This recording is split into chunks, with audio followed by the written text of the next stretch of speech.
ಅಂತ ಹೆಸರಿಟ್ಟಿದ್ದು. ಜೈಲಿನ ಸೈಕಲ್ ಚಕ್ರದ ತರಹ 7 ರೆಕ್ಕೆಗಳಿರೋ ವಿಚಿತ್ರ ಡಿಸೈನ್. ಮಧ್ಯದ ಟವರ್ನಲ್ಲಿ ನಿಂತರೆ ಸಾಕು, ಒಬ್ಬನೇ ಗಾರ್ಡ್ ಎಲ್ಲಾ 7 ರೆಕ್ಕೆಗಳ ಮೇಲೂ ನಿಗಾ ಇಡಬಹುದಿತ್ತು. ಆದ್ರೆ ಜೈಲೊಳಗಿರುವ ಕೈದಿಗಳಿಗೆ ಮಾತ್ರ ಬೇರೆ ಯಾರೂ ಕಾಣ್ತಿರ್ಲಿಲ್ಲ. ಪೆನ್ ಇರ್ಲಿಲ್ಲ, ಪೇಪರ್ ಇರ್ಲಿಲ್ಲ.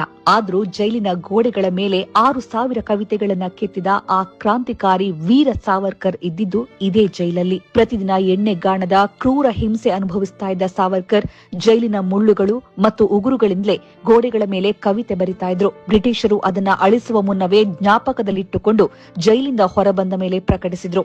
ಅತಿ ದೊಡ್ಡ ಟ್ವಿಸ್ಟ್ ಅಂತಂದ್ರೆ ಅವರ ಸ್ವಂತ ಅಣ್ಣ ಬಾಬಾರಾವ್ ಕೂಡ ಅದೇ ಜೈಲಲ್ಲಿದ್ರು. 2 ವರ್ಷಗಳ ಕಾಲ ಇಬ್ಬರಿಗೂ ಆ ವಿಷಯವೇ ಗೊತ್ತಿರಲಿಲ್ಲ. ಇತಿಹಾಸದ ಇನ್ನೂ ಕರಾಳ ಸತ್ಯ ನೋಡಿ. ಇಲ್ಲಿ ನೇಣುಗಂಬಗಳಿದೆ. ಈ ನೇಣುಗಂಬದ ವಿಶೇಷತೆ ಏನು ಅಂತಂದ್ರೆ, ಒಂದೇ ಬಾರಿಗೆ 3 ಜನರನ್ನ ಒಟ್ಟಿಗೆ ನೇಣು ಹಾಕೋದು. ಜೈಲಿನ ಒಂದು ಮೂಲೆಯಲ್ಲಿದ್ದ ಕಪ್ಪಗಿನ ಕೋಣೆಯಲ್ಲಿ ಈ ನೇಣುಗಂಬ ಇದೆ. ಯಾರಿಗೆ ನೇಣು ಹಾಕಲಾಗ್ತಾ ಇದೆಯೋ ಅವರ ಮುಖಕ್ಕೆ ಕಪ್ಪು ಬಟ್ಟೆ ಕಟ್ಟಿ, ಕಾಲುಗಳನ್ನ ಕಟ್ಟಿ ಕೆಳಗಿಂದ ಹಲಗೆಯನ್ನ ಎಳೆಯಲಾಗ್ತಾ ಇತ್ತು. ನೇಣು ಹಾಕಿದ ನಂತರ ಕ್ರಾಂತಿಕಾರಿಗಳ ಮೃತದೇಹಗಳನ್ನ ಅವರ ಕುಟುಂಬಸ್ಥರಿಗೆ ಹಸ್ತಾಂತರಿಸುತ್ತಿರಲಿಲ್ಲ. ಕ್ರಾಂತಿಕಾರಿಗಳ ಅಂತ್ಯಕ್ರಿಯೆ ನಡೆದ್ರೆ ದೇಶದಲ್ಲಿ ಮತ್ತೆ ದಂಗೆ ಏಳಬಹುದು ಎಂಬ ಭಯ ಬ್ರಿಟಿಷರಿಗಿತ್ತು. ಹಾಗಾಗಿ ತಡರಾತ್ರಿ ಶವಗಳಿಗೆ ಭಾರವಾದ ಕಲ್ಲುಗಳನ್ನ ಕಟ್ಟಿ ಜೈಲಿನ ಹಿಂಭಾಗದ ಬಂಗಾಳಕೊಲ್ಲಿಯ ಸಮುದ್ರಕ್ಕೆ ಎಸೆದು ಬಿಡ್ತಾ ಇದ್ರು.